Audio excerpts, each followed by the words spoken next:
Welcome to ആർക്കേസ് stories.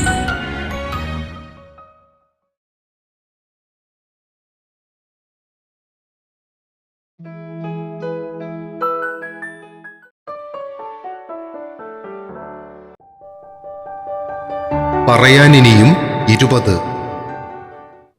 അതെ, മാഷിന്റെ ജീവിതത്തിൽ ശരിക്കും എന്താ സംഭവിച്ചത്? അറിയാനുള്ള ആകാംക്ഷയോടെ അവന്റെ മുഖത്തേക്കും നോക്കിയിരുന്ന അവൾ അറിഞ്ഞില്ല ആ ചോദ്യത്തിന്റെ മുനയാൽ അവന്റെ ഹൃദയം വരഞ്ഞുപോയതിന്റെ വേദന. ഓയ് മാഷേ! മറുപടി പറയാതെ നിശബ്ദതയെ കൂട്ടുപിടിച്ച് വണ്ടിയോടിക്കുന്നവനെ അവൾ ഒരിക്കൽ കൂടി വിളിച്ചു. മാഷിന് ഞാൻ ചോദിച്ചത് ബുദ്ധിമുട്ടായോ? ഞാൻ വേദനിപ്പിക്കാൻ വേണ്ടി ചോദിച്ചതല്ല കേട്ടോ. റിയർ വ്യൂ മിററിൽ കൂടി നോക്കിയപ്പോൾ വിഷമത്തോടെ ചുണ്ടുകൾ ചുളുക്കിയിരിക്കുന്നവളെ കണ്ട് സുദേവ് ചിരിച്ചു. വേദനിക്കുന്ന സമയമൊക്കെ കഴിഞ്ഞുപോയി ഉപക്കുട്ടി. ഇപ്പോൾ ഒരു മരവിപ്പ് മാത്രം. എങ്കിലും അകമേ ഉണങ്ങാതെ കിടക്കുന്ന മുറിവായതുകൊണ്ട് തൊടുമ്പോൾ ഇപ്പോഴും ചെറുതായൊന്ന് വേദനിക്കും. ശരിയാ മാഷേ, നമുക്ക് വേണ്ടപ്പെട്ടവരെ ഏൽപ്പിക്കുന്ന മുറിവുകൾ അകം വെന്ത പൊള്ളൽ പോലെയാ. പുറമേക്ക് ഉണങ്ങിയ പോലിരിക്കും, പക്ഷെ ഉള്ളു വെന്ത് നീറിക്കൊണ്ടേയിരിക്കും. വിഭ പ്രണയിച്ചിട്ടുണ്ടോ? സുദേവിന്റെ പെട്ടെന്നുള്ള ആ ചോദ്യം കേട്ട് അത്ഭുതത്തോടെ അവൾ റിയർവ്യൂ മിററിൽ കൂടി തന്നെ നോക്കുന്ന കണ്ണുകളിലേക്ക് സൂക്ഷിച്ചു നോക്കി. ആ കണ്ണുകളിൽ ഒരു നിസ്സംഗ ഭാവമായിരുന്നു. വിവാഹം കഴിഞ്ഞ് ഭർത്താവിനെ പ്രേമിച്ചു നോക്കാന്ന് വിചാരിച്ചതാ, പക്ഷെ ചീറ്റിപ്പോയി. മുന്നിലെ സീറ്റിന്റെ ചാരിലേക്ക് കൈകൾ മടക്കി വെച്ച് അതിലേക്ക് തലചാരി ഇരുന്നു കൊണ്ടവൾ സുദേവിനെ നോക്കി ചിരിച്ചു. ഞാൻ പ്രണയിച്ചിട്ടുണ്ട്, അതുകൊണ്ട് തന്നെ പേടിയുമാണിപ്പോ പ്രണയത്തെ. പ്രണയമൊരു കാറ്റുപോലെ വന്ന് ജീവിതത്തിലേക്ക് എത്തി നോക്കി കടന്നുപോകുമ്പോൾ നമ്മുടെ സിരകളിൽ പടർന്നുപോയ അതിന്റെ വേരുകൾ അപ്പോഴും അവിടെ തന്നെ കിടക്കും. പാതി വഴിയിൽ പിരിഞ്ഞവർ പറയാൻ ബാക്കി വെച്ചിട്ട് പോയ വാക്കുകൾ പോലെ ആ വേരുകളിൽ കുടുങ്ങിക്കിടക്കും പിന്നീടങ്ങോട്ട് നമ്മുടെ ജീവിതവും. അവനൊന്ന് നിർത്തി. വിഭ അവനെ തന്നെ ശ്രദ്ധിക്കുകയായിരുന്നു. ചിറ്റ ഉറക്കത്തിലൊന്ന് മെല്ലെ ഇളകി തല നേരെയാക്കി കിടന്നു. രേഷ്മയെ ഞാൻ ആദ്യമായി കാണുന്നത് ജനറൽ ഹോസ്പിറ്റലിന് മുന്നിലുള്ള ഒരു മെഡിക്കൽ ഷോപ്പിൽ വെച്ചാണ്. കുളിമുറിയിൽ തെന്നി വീണ് അച്ഛന്റെ കാലിന് ഫ്രാക്ചറായിട്ട് അന്ന് ജനറൽ ഹോസ്പിറ്റലിൽ അഡ്മിറ്റ് ചെയ്തിരുന്നു. അവിടത്തെ ഫാർമസിയിൽ കിട്ടാതിരുന്ന മരുന്ന് വാങ്ങാനാണ് ഞാനന്ന് ആശുപത്രിയുടെ മുൻവശത്തുള്ള ആ മെഡിക്കൽ ഷോപ്പിലേക്ക് ചെന്നത്. ആ മെഡിക്കൽ ഷോപ്പിൽ നിന്നിരുന്ന സെയിൽസ് ഗേൾ പറഞ്ഞ തുക കേട്ട് കയ്യിൽ ചുരുട്ടിപ്പിടിച്ചിരിക്കുന്ന നോട്ടുകൾ എണ്ണുന്ന ഒരുവളിൽ കണ്ണുകൾ ഉടക്കിയപ്പോൾ കൗതുകമാണ് ആദ്യം തോന്നിയത്. അവൻ പറയുന്നത് കേൾക്കാൻ വേണ്ടി വിഭ അല്പം കൂടി മുന്നിലേക്ക് കയറിയിരുന്നു. സെയിൽസ് ഗേൾ പറഞ്ഞ തുക കേട്ട് കയ്യിലിരുന്ന നോട്ടുകൾ എണ്ണി തിട്ടപ്പെടുത്തി നിരാശയോടെ രേഷ്മ ചുറ്റിനും നോക്കി. എന്റെ കയ്യിലിപ്പോ 300 രൂപയേ ഉള്ളൂ. ഇതില് ഏതാ അത്യാവശ്യമുള്ള മരുന്നെന്ന് വെച്ചാ അത് മാത്രം എടുത്താ മതി. മുന്നിലെ ഗ്ലാസ് ഭിത്തിക്ക് താഴെയുള്ള വിടവിലേക്ക് മുഖം കുനിച്ച് അവൾ പറയുന്നത് കേട്ടപ്പോൾ സുദേവിനൊരു വിഷമം തോന്നി. അത് താൻ ഹോസ്പിറ്റലിൽ ചെന്നേ നേഴ്സിനോട് ചോദിച്ചാൽ മതി, അല്ലാതെ ഞങ്ങൾ എങ്ങനെ അത്യാവശ്യമുള്ള മരുന്ന് ഏതാന്ന് പറയാ? ഷോപ്പിൽ നിന്നിരുന്ന പെൺകുട്ടി ആ പ്രിസ്ക്രിപ്ഷൻ തിരികെ അവരുടെ കയ്യിലേക്ക് കൊടുത്തു. ആ മരുന്നിന്റെ പ്രിസ്ക്രിപ്ഷൻ എവിടെ? മെഡിക്കൽ ഷോപ്പിൽ നിന്നും നിരാശയോടെ ഇറങ്ങാൻ തുടങ്ങിയവരുടെ മുന്നിലേക്ക് ചെന്ന് അല്പം ഒരു അധികാര സ്വരത്തിൽ ചോദിച്ചവനെ മനസ്സിലാവാത്തതുപോലെ അവൾ മുഖമുയർത്തി നോക്കി. ഞാൻ ഇൻപേഷ്യന്റ് ഡ്യൂട്ടി സൂപ്പർവൈസറാ, പേര് സുദേവ്. ഈ മരുന്ന് നോക്കി നേഴ്സ് അവിടെ കാത്തു നിൽക്കാൻ തുടങ്ങിയിട്ട് കുറെ നേരമായി. അത്യാവശ്യമായിട്ട് കൊടുക്കേണ്ട മരുന്നുകളായത്. ഈ എല്ലാ മരുന്നും വാങ്ങാനുള്ള കാശെന്റെ ഇല്ല. ദുഃഖത്താൽ അവളുടെ ശബ്ദം പതിഞ്ഞു പോയിരുന്നു. ആ പ്രിസ്ക്രിപ്ഷൻ എവിടെ? അവൻ കൈനീട്ടി. അവൾ ആ പ്രിസ്ക്രിപ്ഷൻ അവന്റെ കയ്യിലേക്ക് കൊടുത്തു. അവനത് മെഡിക്കൽ ഷോപ്പിലെ പെൺകുട്ടിക്ക് നേർക്ക് നീട്ടിയിട്ട് ചോദിച്ചു, ഇതിലുള്ള എല്ലാ മരുന്നിനും കൂടി എത്ര രൂപയാകും? 508 രൂപ. മരുന്നെടുത്തോ. അവൻ പറഞ്ഞതോടെ ആ പെൺകുട്ടി മരുന്നുകൾ എടുക്കാൻ തുടങ്ങി. കാശ്? പുറകിൽ നിന്നും കാറ്റുപോലൊരു ശബ്ദം കേട്ടെങ്കിലും അവൻ തിരിഞ്ഞു നോക്കിയില്ല. മരുന്നുകൾ എടുത്തു കഴിഞ്ഞതും അവൻ കാശ് കൊടുത്ത് ആ മരുന്നുകൾ അടങ്ങിയ കവർ കയ്യിലേക്ക് വാങ്ങി. ഇതാ, വേഗം കൊണ്ടുപോയി കൊടുക്കൂ. ഇതിന്റെ കാശ്? അവൾ പിന്നെയും അവിടെ മടിഞ്ഞു നിന്നു. നിങ്ങൾ വാർഡിലല്ലേ? അതെ, ഫീമെയിൽ വാർഡ്, ബെഡ് നമ്പർ 25. ശരി, കാശ് ഞാൻ സൗകര്യം പോലെ അവിടെ ഒന്ന് കളക്ട് ചെയ്തോളാം. ഇയാളിത് എത്രയും പെട്ടെന്ന് കൊണ്ടുപോയി കൊടുക്കാൻ നോക്കൂ. Thank you sir. നന്ദി പറഞ്ഞ ശേഷം ഹോസ്പിറ്റലിൽ നേർക്ക് നടക്കുന്നവളെ ഒരു പുഞ്ചിരിയോടെ നോക്കിയിട്ട് സുദേവ് മെഡിക്കൽ ഷോപ്പിന് നേരെ തിരിഞ്ഞു. 2 ദിവസം കഴിഞ്ഞ് അച്ഛനെ ഡിസ്ചാർജ് ചെയ്യുന്ന ദിവസമായിരുന്നു അന്ന്. ഡോ സൂപ്പർവൈസറെ. പേ വാർഡിന്റെ വാതിൽക്കൽ നിന്നും ഒരു വിളി കേട്ടാണ് മൊബൈലിൽ നോക്കിയിരിക്കുകയായിരുന്ന സുദേവ് തിരിഞ്ഞു നോക്കിയത്. കൈകൾ പിണച്ചുകെട്ടി വാതിലിൽ ചാരി അവനെ തന്നെ നോക്കി നിൽക്കുന്ന രേഷ്മ. അവനൊരു ചിരിയോടെ എഴുന്നേറ്റ് അവളുടെ അടുത്തേക്ക് ചെന്നു. സൂപ്പർവൈസർ കാശ് വാങ്ങാൻ വരാമെന്ന് പറഞ്ഞിട്ട് കണ്ടില്ലല്ലോ. കണ്ണുകൾ ചുരുക്കി കുസൃതി നിറഞ്ഞ ശബ്ദത്തിൽ ചോദിക്കുന്നവരുടെ തൊട്ടുമുന്നിൽ ചെന്ന് സുദേവ് നിന്നു. വരട്ടെ. അവന്റെ നിശ്വാസം അവളുടെ കവളിൽ തട്ടിയതും ഒരു പിടച്ചിലോടെ അവൾ പുറകോട്ടു മാറി. ഇന്നാ ഇയാളുടെ കാശ്. കയ്യിലിരുന്ന 500-ന്റെയും ഒരു 10-ന്റെയും നോട്ട് സുദേവിന് നേർക്ക് നീട്ടി അവൾ പറഞ്ഞു. വാങ്ങാം. രേഷ്മയുടെ അമ്മയാണല്ലേ ഇവിടെ കിടക്കുന്നത്? അതെ. എന്റെ പേരെങ്ങനെ അറിഞ്ഞു? അന്വേഷിപ്പിൻ കണ്ടെത്തുമെന്നാണല്ലോ. ഓ ആയിക്കോട്ടെ. ദേ കാശ്. താങ്കളെന്ന് പിടക്കല്ലേടോ. ചോദിക്കട്ടെ, അമ്മയ്ക്ക് എന്താ പറ്റിയത്? ഹാർട്ടിന് ഒരു കംപ്ലൈന്റ് ഉണ്ട്. ഓപ്പറേഷൻ വേണമെന്നാ പറയുന്നത്. പക്ഷേ പറഞ്ഞത് മുഴുമിപ്പിക്കാതെ അവൾ നിർത്തി. ആ പക്ഷയുടെ പിന്നിലുള്ള നിസ്സഹായാവസ്ഥ മനസ്സിലാക്കിയതുകൊണ്ട് തന്നെ അവൻ കൂടുതലൊന്നും പിന്നെ അതിനെപ്പറ്റി ചോദിച്ചില്ല. ഞാൻ സുദേവ്, ടാക്സി ഡ്രൈവറാണ്. അത് അച്ഛനാണ്. പുള്ളിക്ക് കാലിനൊരു ഫ്രാക്ചർ ഉണ്ടായിരുന്നു. അതിന്റെ ഓപ്പറേഷൻ കഴിഞ്ഞു. ഇന്ന് ഡിസ്ചാർജാണ്. അകത്തേക്ക് എത്തി നോക്കിയിട്ട് അവൾ തലകുലുക്കി.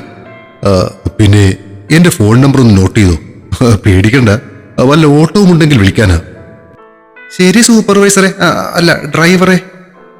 കുസൃതി പറഞ്ഞവളെ അവൻ കണ്ണുകൾ കുറുക്കി നോക്കിയിട്ട് തന്റെ നമ്പർ പറഞ്ഞു കൊടുത്തു. നോട്ട് ചെയ്യുന്നില്ലേ? നമ്പർ കേട്ടിട്ടും അനങ്ങാതെ നിൽക്കുന്നവളോട് അവൻ ചോദിച്ചു.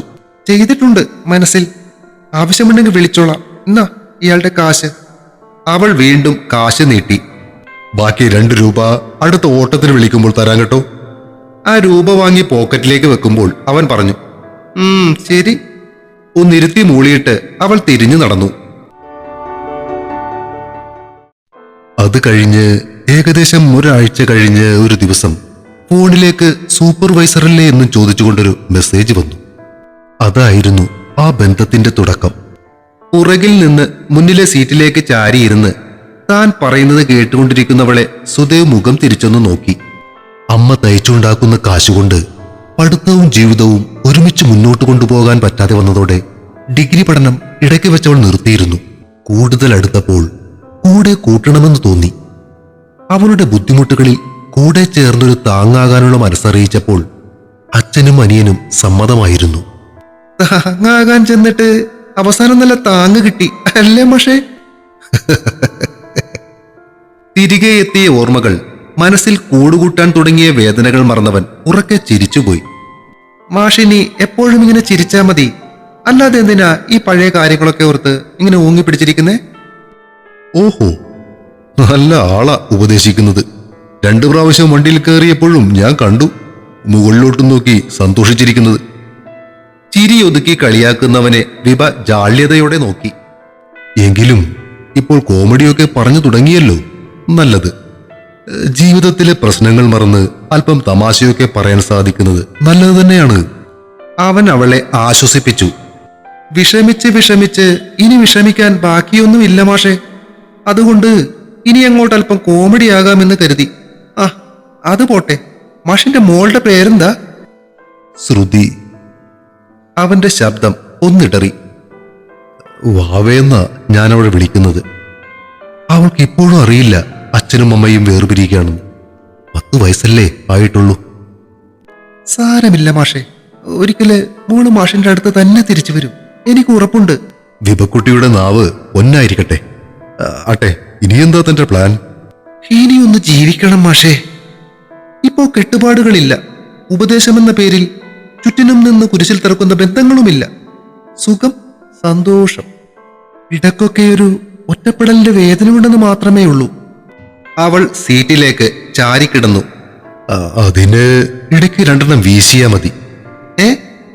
അവൾ മുന്നിലേക്ക് നോക്കി കണ്ണുകൾ കുറിപ്പിച്ചു. ഈ ഒറ്റപ്പെടലിന്റെ വേദന ഇല്ലാതിരിക്കാനേ ഇടയ്ക്ക് രണ്ടെണ്ണം വീശിയാ മതി ഇന്ന്. ആഹാ, ഉപദേശ ആള് കൊള്ളാലോ. പിന്നെ നിങ്ങൾ തമ്മിൽ അകലാനുണ്ടായ കാരണം എന്താണെന്ന് മാഷ് പറഞ്ഞില്ല.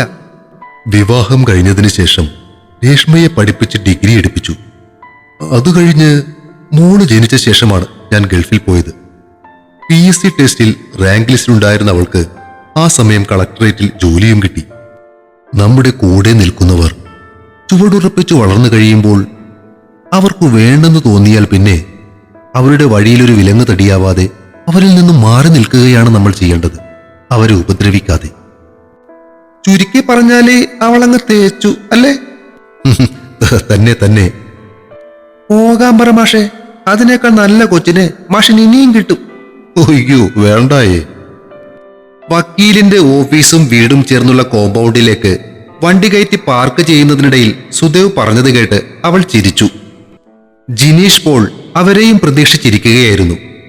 അവരുടെ കൂടെ വക്കീലിന്റെ മുറിയിലേക്ക് കയറിയ സുദേവ് ആദ്യം വിഭയെയും ചിറ്റയെയും പരിചയപ്പെടുത്തി. വിഭാവരി പോലീസ് സ്റ്റേഷനിൽ കൊടുത്തിട്ടുള്ള കംപ്ലൈന്റ്സിന്റെ കോപ്പി കൊണ്ടുവന്നിട്ടുണ്ടോ? വക്കീൽ ചോദിച്ചതും അവൾ കയ്യിൽ കരുതിയിരുന്ന പരാതികളുടെ കോപ്പി വക്കീലിന് കൈമാറി. Okay, this is enough. ഇനി സ്റ്റേഷനിൽ എന്നാണ് ചെല്ലാൻ പറഞ്ഞിരിക്കുന്നത്? നവംബർ 10 അന്നവൻ സ്വർണം മുഴുവൻ തരാമെന്നാ പറഞ്ഞിരിക്കുന്നത്, രമച്ചിറ്റ പറഞ്ഞു. ഗുഡ്. അന്ന് നിങ്ങളുടെ കൂടെ ഞാനും വരാം. അവിടെ അടുത്ത് തന്നെയാണല്ലോ കുടുംബ കോടതിയും. കഴിയുമെങ്കിൽ നമുക്ക് അന്ന് തന്നെ ഒരു മ്യൂച്വൽ ഡിവോഴ്സ് പെറ്റീഷൻ കൊടുക്കാം. എനിക്ക് ആ കിരണിന്റെ മൊബൈൽ നമ്പർ ഒന്ന് വേണം. അവരുടെ വക്കീലാരാണെന്നറിഞ്ഞാൽ പിന്നെ ഞങ്ങൾ ഒരുമിച്ച് ബാക്കി കാര്യങ്ങൾ ഡിസ്കസ് ചെയ്തോളാം. വിഭ പറഞ്ഞു കൊടുത്ത നമ്പർ വക്കീൽ തന്റെ മൊബൈലിലേക്ക് സേവ് ചെയ്തു. ഈ കല്യാണം നടന്നത് എവിടെ വെച്ചായിരുന്നു? ഇവിടെ മാമംഗലത്തുള്ള ഒരു ഓഡിറ്റോറിയം ഉണ്ട്, അവിടെ വെച്ച്. രമച്ചിറ്റയാണ് അതിനു മറുപടി പറഞ്ഞത്. ഓക്കെ, വിവാഹം രജിസ്റ്റർ ചെയ്തതിന്റെ സർട്ടിഫിക്കറ്റ് ഇല്ലേ? അത് കിരണിന്റെ കയ്യിലാണ്. വിഭ പറഞ്ഞത് കേട്ട് രമ അവളെ നോക്കി. സാരമില്ല, അത് നമുക്ക് കളക്ട് ചെയ്യാം. പിന്നെ സുദേവ്, നിങ്ങളുടെ പെറ്റീഷന്റെ ഫസ്റ്റ് ഹിയറിംഗ് അടുത്ത ആഴ്ചയാണ് കേട്ടോ, മറക്കരുത്. ശരി സാർ. വക്കീൽ വീണ്ടും വിഭയ്ക്ക് നേരെ തിരിഞ്ഞു. 10-ാം തീയതി നിങ്ങൾ എങ്ങനെയാണ് ആലപ്പുഴക്ക് പോകുന്നത്? വിഭയും ചിറ്റയും പരസ്പരം നോക്കി. അത് മാഷിന്റെ വണ്ടിയിൽ തന്നെ പോകാം. സുദേവിന് നേർക്ക് നോക്കി വിഭ പറഞ്ഞു. അങ്ങനെയാണെങ്കിൽ ഞാൻ പാലാരോട്ടത്തെത്തിയേക്കാം. നമുക്ക് കാലത്തെ ഒരു 8 മണിക്ക് തന്നെ അവിടെ നിന്ന് പോകാം. അപ്പോൾ ആദ്യം എനിക്ക് ആ കിരണിനോടും അവരുടെ വക്കീലോടും സംസാരിച്ച് ബാക്കി കാര്യങ്ങൾ ചെയ്യാം. നിങ്ങൾക്ക് സ്റ്റേഷനിൽ കയറി നിങ്ങളുടെ കാര്യങ്ങളും തീർക്കാം. എന്തു പറയുന്നു? ശരി സാർ, അങ്ങനെ ചെയ്യാം. ഇനി സുദേവും ചിറ്റയും ഒന്ന് പുറത്തേക്കിരിക്കാമോ? എനിക്ക് വിഭാവരിയോട് കുറച്ച് കാര്യങ്ങൾ ചോദിച്ചറിയാനുണ്ട്. വക്കീൽ പറഞ്ഞത് കേട്ട് സുദേവും രമച്ചിറ്റയും എഴുന്നേറ്റ് പുറത്തേക്ക് നടന്നു. തുടരും. പറയാൻ ഇനിയും അടുത്ത ഭാഗം ഉടൻ പ്രതീക്ഷിക്കുക. സബ്സ്ക്രൈബ് ചെയ്യാൻ മറക്കല്ലേ. അഭിപ്രായങ്ങൾ പറയുകയും ഷെയറും ലൈക്കും ചെയ്ത് സപ്പോർട്ടും ചെയ്യണേ.